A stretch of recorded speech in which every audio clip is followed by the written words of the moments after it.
আসসালামু আলাইকুম, the time নিউজে আপনাদের স্বাগত। দেশের বিভিন্ন আপডেট সংবাদ নিয়ে আমি আছি আপনাদের সাথে।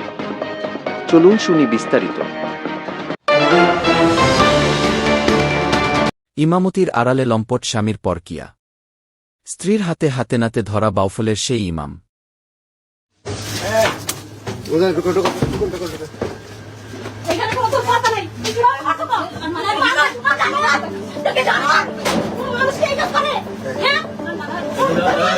মসজিদের মেহরাবে দাঁড়িয়ে যারা মানুষকে সুক্তের দাওয়াত দেন, তাদের মধ্যে লুকিয়ে থাকা কিছু শয়তান আজ কলঙ্কিত করছে পুরো সমাজকে। পটুয়াখালীর বাউফল উপজেলার বগারাজনগর এলাকায় এক ইমামের পরকিয়া হাতে নাতে ধরে ফেলেছেন তার নিজ স্ত্রী।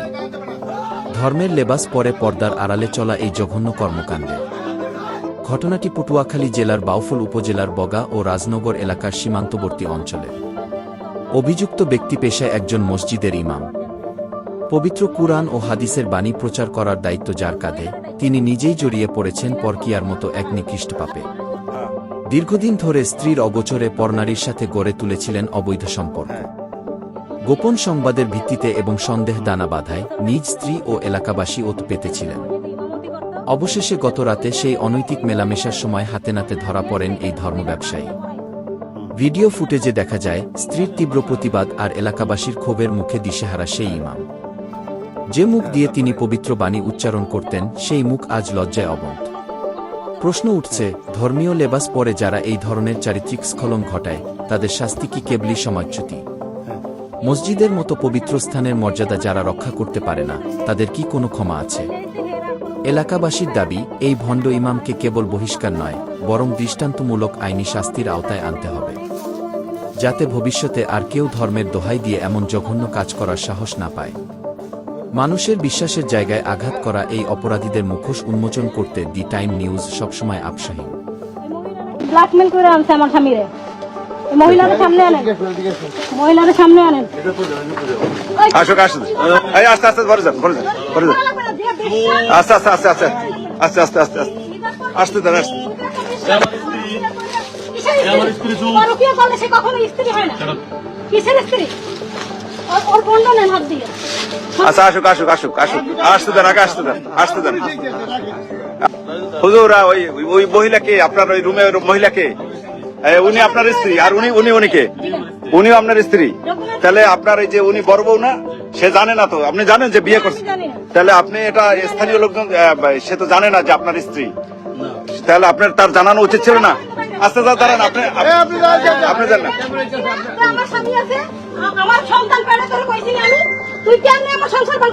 আপনি অন্তঃসত্ত্বা ম্যাডাম। ভাই, এই ম্যাডাম,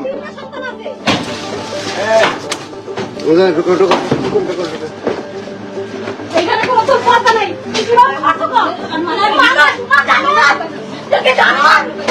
মানুষকে এই কাজ করে, হ্যাঁ? ট্রাফিক প্লাজা আবার মুখ যেন না দেখে। আপনি এই পরিবার পাবলিক প্লাজা এই জায়গায় মোবাইল দিয়ে আমার এই কাজ যাবে না।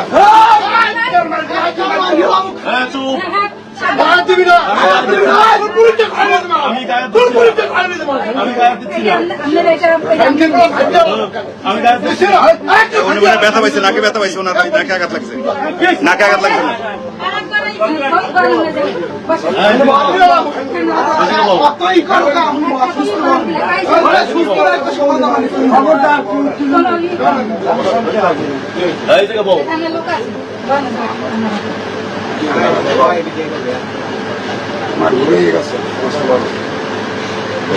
ওই মহিলাটার তিনটে বাচ্চা। ওই মহিলা কই? ওই মহিলা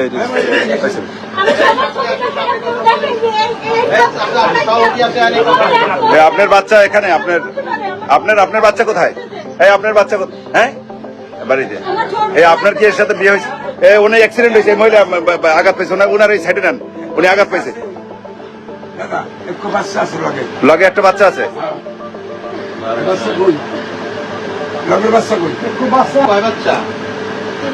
তিন বাচ্চা। এই তিন বাচ্চা সহ সে মানে নিয়ে আসছে আপনাকে।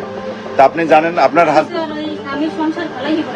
তো আমার স্বামী মারা গেছে তারপরে। ওর কোনো স্বামী নেই, ওর এক স্বামী না, ওর কতগুলো স্বামী। আমি দেখুন আপনারা আমার মোবাইল কই? এত চিল্লা করে আপনারা আমার সাথে কথা বলুন। মোবাইল পাইছেন? হ্যাঁ পাইছি। ধরেন ওর কতগুলো স্বামী দেখেন, ও প্রতি মাসে মাসে কোথায় কোথায় যাইতো, ও পুরাই একটা ব্যবসায়ী। ওর বিষয়ে ওর বাড়ি থেকে দেখেন,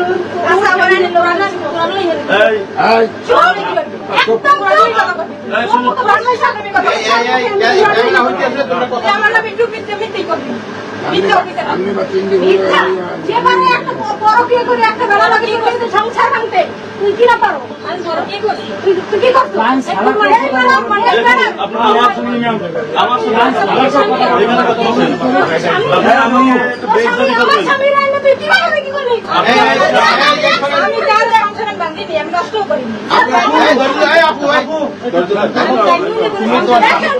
আপনারা সবাই দেখেন আমি অ্যাক্সিডেন্ট হয়েছি, আমার 7-8 মাস আমার বাবার বাড়ি খামাই রাখছে, আমার একটু চিকিৎসা পর্যন্ত করে নেই। এখনো দেখেন আমার এই আঙ্গুলগুলো আমি একত্রিত করতে পারি না, আমার এখনো হাতে কত সমস্যা। এই একটা যেরকম ইজি হয়, আমার এই হাতে এখনো ইজি হয় না, আমার একটু চিকিৎসা করে নেই। এই আমি বাড়িতে গেছি, তারপরও 8-10 হাজার টাকা বাড়ি ভাড়া বাজাইছে। আচ্ছা, এই 3টা বাচ্চার মা কিভাবে একটা সংসার আমাকে কথা বলতে দেন। তাহলে আপনি তারে ধরলেন কেন? আমাকে কথা বলতে দেন। বলছেন, আপনি তো বললেন এইমাত্র তারে ডিভোর্স দিয়েছেন, তাহলে আপনি তারে আবার জড়াই ধরলেন কেন? আপনি জড়াই ধরলেন কেন? আপনাদের কথার ভিতরে আমার লিপসিং হতে পারতেন, আমার কথা বলতে দেন। আপনার এখানে এতগুলো লোক, এতগুলো এরকম ক্যামেরার সামনে প্রেসের লোক, আমার কথা লিপসিং হতে পারে। আপনারা আমাকে কথা বলতে দেন। কি সমাধানে আসতে পারে? আমার সাংসারিক অবস্থায় কোনো গোলামি ছিল না। আমাকে একাধিকবার হ্যারাসমেন্ট বা বেইজ্জতি যাই হোক ইত্যাদি, সর্বশেষ যখন আমি একে সাইডে যখন চলে আসছি, সর্বশেষ জানতে পারছি ইনি বলছে যে ইনি প্রেগনেন্ট, আমার এই স্ত্রীও প্রেগনেন্ট। কি হাজবেন্ড কি করছে? চুপ করো, তুমি চুপ থাকো, তোমার সাথে কোনো কথা হয়নি। কেন করছে এটা বলেন। কি জঙ্গি সংগঠন? জঙ্গি সংগঠনের লোক। না, আপনি আমাকে হ্যাঁ? জঙ্গি সংগঠন। প্রকাশ করতে পারবো না। এতবার কই যাও? দেখা করো। তাই আমি এরপরে যখন বলছে যে অসুস্থ, যখন বোঝে না এ যখন অসুস্থ বলছে, আমি এরপরে পর্যায়ক্রমে এখন পর্যন্ত চেষ্টা করছি যাতে আমি এর দায়িত্ব ঠিক করে পালন করতে পারি, এবং সেই অনুযায়ী আমি এর সাথে প্রতিনিয়ত কন্ট্যাক্ট করতেছি। একটা সময় আমার কন্ট্যাক্ট ছিল না, আজও পর্যন্ত একটা সময় এর মধ্যে আজ পর্যন্ত একটা টাকা দেয় নাই আমাকে। রহমান ভাই আজও পর্যন্ত আমার মতো নারীর জন্য এ আমার সংসার লাইফে একটা মানসিক রোগী বানিয়ে দিছে। আপনারা পারিবারিক ভাবে বিয়ে করেন নাই? না, আমার পারিবারিক বিয়ে করিনি। এটাও কি লাভ ম্যারেজ ছিল? না, কোনো লাভ ম্যারেজ ছিল না। তাহলে কিভাবে করলেন? এবং পারিবারিকভাবে কিন্তু বলছে যে পারিবারিকভাবে বিয়ে পারিবারিকভাবে বলতে আমার বাবা মা ছিল না। আমি আমার বাবা মা দেখছে, কিন্তু এর সাথে আমার বাবা মা কিভাবে থাকবে, তার বাবা অসুস্থ বিছানায় ছিল তখন। আমি তাদেরকে নেই আমার বাবা মা বিয়ের পক্ষে ছিল না। আমি বলছি না ঠিক আছে আমি বিয়ে করি, মেয়ে ভালো হবে। আমি এই কথার উপরে আমি বিয়ে করছি। আমার পারিবারিক এখানে আমি কতটুকু যুক্ত আর যুক্তি না আপনারা বিবেচনা করেন। আমার দুইজন ফুফাতো, একজন ফুফাতো দুলাভাই, একজন চাচাতো দুলাভাই, এই দুজন ছিল। এই গেছে আমার পারিবারিক সম্পর্ক না। এরপরে সংসার লাইফে এই লোক আমার বাড়িতে আমার বাবা মার সাথে ম্যাচিং করতে পারে নাই। এর চোখে আমার বাবা মা খারাপ, আমি খারাপ। আপনার বাবা মা আমার সাথে হ্যাঁ খারাপ। আমার বাবার সাথে কেন থাকতে পারবো না? আপনার বাবা মা আমার সাথে কথা বলে? এই অবস্থা আমার বাবা আপনার সাথে কথা বলে এটা না, তেমন না। জি আব্দুর রহমান, আপনি যে কথাটি বলছেন সে কথা আমি একমত না। তিনি এখন পর্যন্ত তার স্ত্রী অভিযোগ করছে সে অবৈধ নারী নিয়ে এখানে থাকেন, এবং সেটা এখন পর্যন্ত সে প্রুফ করতে পারে নাই। সে এখন পর্যন্ত এবং তার স্ত্রী তার বারবার দাবি করছে যে সে এখানে অবৈধভাবে তা এক নারী নিয়ে থাকে, এবং এটি সবাই সেই প্রশ্নটা সবাই, এটি আসলে আমাদের বক্তব্য না, তাদের বক্তব্য। এই মহিলা আছেন, তিনি তার প্রথম স্ত্রী, তিনি সেই কথাটাই বলছেন।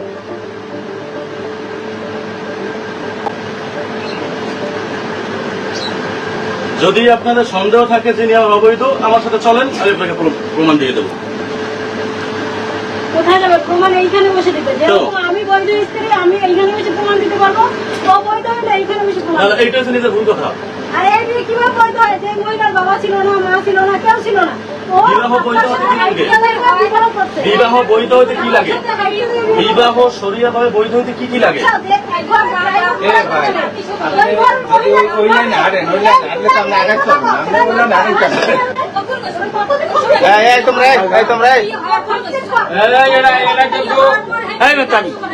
ঝগড়া করলে তো আপনাকে দেশে ইয়ে করে কোনো জি আপা, ওই কাজী সাহেবের সাথে কথা বলছেন যে আপনারা এই যে আপনার এই যে বিয়ে হয়েছে এটার কথা বলছেন? কি করবি কর। আমার পেটে বাচ্চা, আমি আমার স্বামীরে চিনতে গেছি, আমি তাও আমি থামবো না। আমি লাগলে এই টাকা গলায় রশি দিয়ে বেঁধে এই টাকা আমি গলায় ছুরি চালাই মরতে পারবো, তাও আমি আমার স্বামীরে থামবো না। এটা আমার বৈধ স্বামী। আমি আমার এই স্বামীর জন্য যত কষ্ট করছি জীবনে, এই পৃথিবীতে আপনার লাইন মতো কথা বলেন, গেলাই না যা কইছেন এই তো তা কই। আচ্ছা আচ্ছা আচ্ছা, দেখলে আমার কাছে দেন, এই এদিক দেন, আমার কাছে দেন, এদিক দেন, বুঝতে পারছি। শুধু কেউ দেখো মুখে বললেই হইল না। জি ভাই, আসসালামু আলাইকুম। হ্যালো, লাউড দেখুন না। হ্যালো, আসসালামু আলাইকুম। আপনার ঠিকানা কোথায়? নলসিটি কোন জায়গায়? নলসিটি নলসিটি কোন জায়গায়? নলসিটি তো একটা উপজেলা, ঠিকানা নির্দিষ্ট এলাকার নাম বলেন। আপনার আগে পরিচয় দেন, তারপরে আমরা জানতে চাই। মূলত ওই যে যেই লোক ফোন দিছে সেই লোক বলছে যে তার সাথে এক নারীকে ধরা হয়েছে আর কি। আপনি করেন কি? আচ্ছা, আপনি করেন কি? আপনি করেন কি? হাই স্কুলের টিচার? উনি কোনো কাজই না, উনি হাই স্কুলের টিচার। আচ্ছা, এই উনি ওনার পরিচয় না, উনি তো পরিচয়ই দেন না। এই শোনেন, জি আসসালামু আলাইকুম। আপনারা যে যেখান থেকে দেখছিলেন, মূলত এখানে যে একজন নারী তার অভিযোগ করেছেন যে তিনি অন্য এক নারীকে নিয়ে এখানে অবৈধভাবে থাকেন। ইনি মূলত একজন মসজিদের ইমাম, তিনি আসছেন পিরোজপুর থেকে। তার স্ত্রী অভিযোগ যে করেছেন সেই বিষয়ে আসলে আমরা এখানে আসি এবং আমরা জানতে পারি যে আসলে যে মহিলাকে নিয়ে আসছেন আসলে তারা সঠিক কোনো প্রমাণ এখন পর্যন্ত তারা দিতে পারেনি। তবে এলাকাবাসী এখন এই বিষয়টা উদ্ঘাটন করবে, আসলে তারপর হয়তো আমরা জানতে পারবো সেই বিষয়টি আসলে কি তিনি বৈধভাবে এখানে আছেন কিনা অবৈধভাবে আছেন। তো সংশ্লিষ্ট তিনি যার সাথে কথা বলেছেন আসলে তিনি আমাদের তিনি পরিচয় দিয়েছেন একজন শিক্ষক, তবে তিনি তার নির্দিষ্ট কোনো ঠিকানা আমাদেরকে দেননি। আসলে তিনি ঠিকানা মানে দিতে পারেননি। তিনি শুধু বলছেন যে একজন কাজী সাহেবের কথা বলছেন, কিন্তু তিনি কাজী পরিচয় দেননি। তিনি শুধু বলছেন যে তিনি নলছিটি, কোথায় তার ঠিকানা সে বিষয়ে তারা আসলে কিছু বলেননি। তবে স্থানীয় লোকজন যারা, শোনেন মহিলা, এই শোনেন, এই এলাকার লোকজন ভালো, এই এলাকার লোকজন নিঃসন্দেহে ভালো। আমি তারে বারবার পরিচয় জানতে চাইছি, সে পরিচয়ই দেয় না। সে আমাকে জিজ্ঞাসা নলসিটি কি একটা বাউফল কি একটু জায়গা, এটা এরকম জায়গা বাউফল তো জায়গা। যাই হোক, এই বিষয়টা আপনাদের উপরে দায়ভার, স্থানীয় লোকজন এই বিষয়ে সিদ্ধান্ত নেবে। না ভাই, সেটা তো আমরা বলি নাই আপনাদের বৈধ স্বামী, সেটা আমরা তো বলি সেটা বৈধ, কিন্তু আপনার এই যে তার স্ত্রী তো বলতেছে প্রমাণ চায়। কি করতে পারবো?